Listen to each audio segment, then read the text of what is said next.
Rasulullah Shallallahu Alaihi Wasallam pernah berdiri di hadapan para sahabat.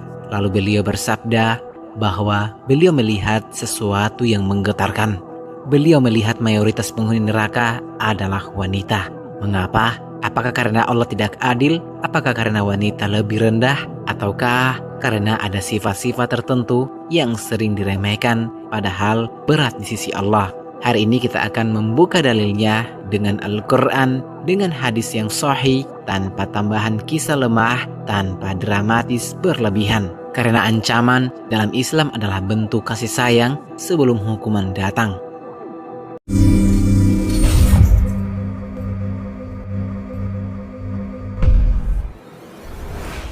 Assalamualaikum warahmatullahi wabarakatuh.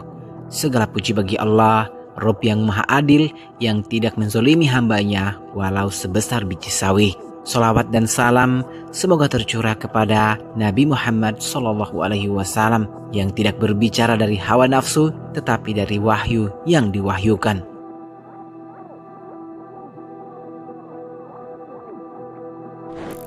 Sahabat arus waktu yang rahmati Allah, ketahuilah satu hal penting. Ancaman ini bukan khusus wanita saja. Semua dosa ini juga berlaku bagi laki-laki. Namun karena Rasulullah SAW menyebutkan beberapa sifat yang banyak terjadi pada wanita, maka kita membahasnya sebagai bentuk peringatan.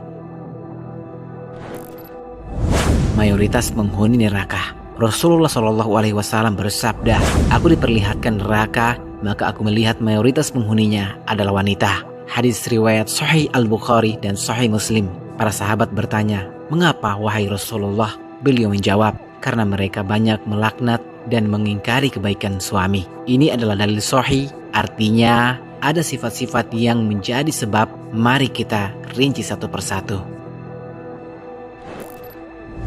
Kufur terhadap suami. Masih dalam hadis yang sama, Rasulullah SAW bersabda, "Seandainya engkau berbuat baik kepada salah satu dari mereka sepanjang masa, lalu ia melihat sedikit kekurangan darimu, ia berkata, aku tidak pernah melihat kebaikan darimu sedikit pun."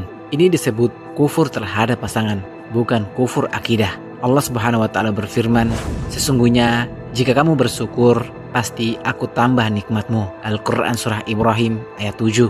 Tidak bersyukur adalah pintu murka Allah.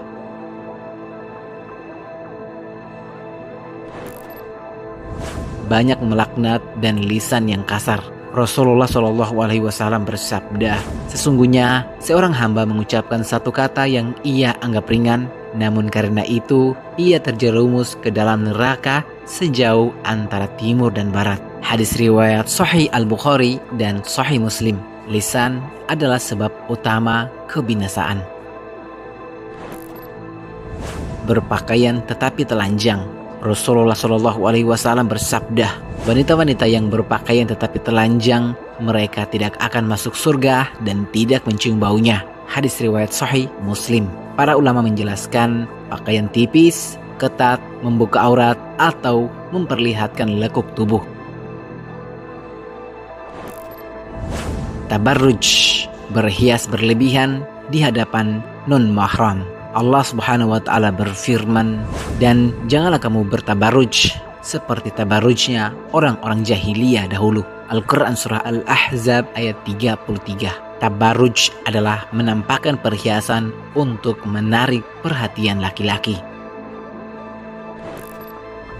Tidak menutup aurat sesuai syariat. Allah Subhanahu wa Ta'ala berfirman, "Hendaklah mereka menutup khimar ke dada mereka." Al-Quran Surah An-Nur ayat 31. Menutup rambut saja tidak cukup jika leher dan dada terbuka. Menolak ajakan suami tanpa uzur. Rasulullah SAW bersabda, "Jika seorang suami mengajak istrinya ke tempat tidur, lalu ia menolak, maka malaikat melaknatnya sampai pagi." Hadis riwayat Sahih Al-Bukhari dan Sahih Muslim. Selama tidak ada uzur syar'i seperti sakit, haid, dan lain-lain, maka itulah dikategorikan laknat. Meminta cerai tanpa alasan syar'i. Rasulullah SAW bersabda, "Wanita mana saja yang meminta cerai tanpa sebab, maka haram baginya bau surga." Hadis riwayat Abu Daud Sahih. Ghibah dan namimah. Allah Subhanahu wa taala berfirman, "Dan janganlah sebagian kamu menggunjing sebagian yang lain." Al-Quran surah Al-Hujurat ayat 12. Rasulullah Shallallahu alaihi wasallam bersabda, "Ketika aku diisrakan, aku melewati kaum yang mencakar wajah mereka dengan kuku dari tembaga. Mereka adalah orang-orang yang menggunjing manusia." Hadis riwayat Abu Dawud sahih. Riya atau pamer amal. Rasulullah Shallallahu alaihi wasallam bersabda, "Sesungguhnya yang paling aku takutkan atas kalian adalah syirik kecil." Para sahabat bertanya, "Apa itu?" Beliau menjawab, "Riya." Hadis riwayat Ahmad sahih. Tidak menjaga sholat. Rasulullah Shallallahu alaihi wasallam bersabda, "Perjanjian antara kami dan mereka adalah sholat. Barang siapa meninggalkannya, maka ia kafir." Hadis riwayat Ahmad dan Tirmidzi sahih. Durhaka kepada orang tua. Allah Subhanahu wa taala berfirman, "Janganlah engkau mengatakan kepada keduanya perkataan Al-Quran surah Al-Isra ayat 23. Durhaka termasuk dosa besar. Sombong. Rasulullah Shallallahu alaihi wasallam bersabda, "Tidak akan masuk surga orang yang di dalam hatinya ada kesombongan walau sebesar biji sawi." Hadis riwayat sahih Muslim.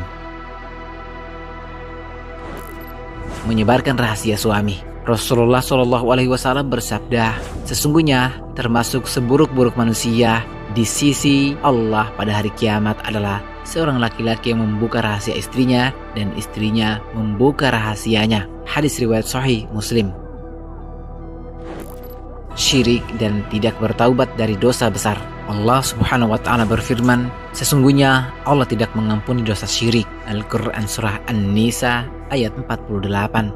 Dan Rasulullah Shallallahu alaihi wasallam bersabda, "Sesungguhnya anak Adam banyak berbuat dosa dan sebaik-baik orang berdosa adalah yang bertaubat." Hadis riwayat Tirmidzi hasan sahih. Janji surga untuk wanita. Rasulullah Shallallahu alaihi wasallam bersabda, "Wanita yang sholat 5 waktu, puasa Ramadan, menjaga kehormatannya dan taat pada suaminya, maka ia akan masuk surga dari pintu mana saja yang ia kehendaki." Hadis riwayat Ahmad sahih. Lihat keseimbangannya.